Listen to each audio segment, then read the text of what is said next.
A few days ago, my brand new Chase debit card arrived in the post. If you've already opened an account or are thinking about opening an account, in this video I'm going to do an unboxing of sorts to show you what's in store.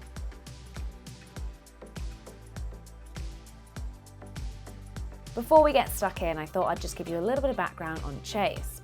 Chase is a subsidiary of JP Chase and has launched a digital current account here in the UK.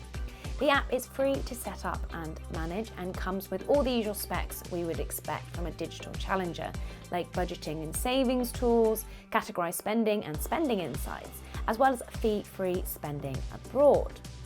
But where the app hopes to set itself apart is through its rewards and extra benefits. With Chase, for example, you can earn 1% cashback on everyday spending like groceries, entertainment, fashion, holidays, things like that. But Chase will also give you a 5% variable interest rate on any funds you earn from your spare change roundups.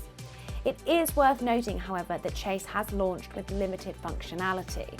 So, for example, the spare change roundups feature isn't actually yet available.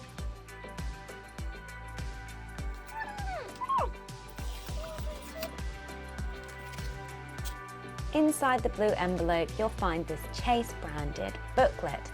Crack that open to reveal your royal blue debit card, which you can pop out of the packaging like so.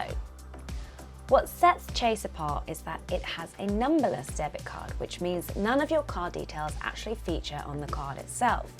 Not only that, it's also made from recycled plastic, which it says right here. If you do want to know your card details for any reason, as many of us are going to need from time to time, if you look inside the booklet, you will see more information about how to find that in the app right here. And finally, on the back, there's some more information about how to get in touch with the Chase team.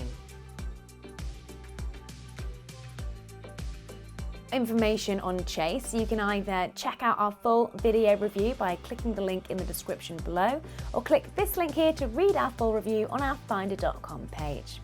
If you enjoyed this video, give us a like, subscribe to our channel, and hit that bell button to be the first to be notified when a new video drops. As always, thank you for watching.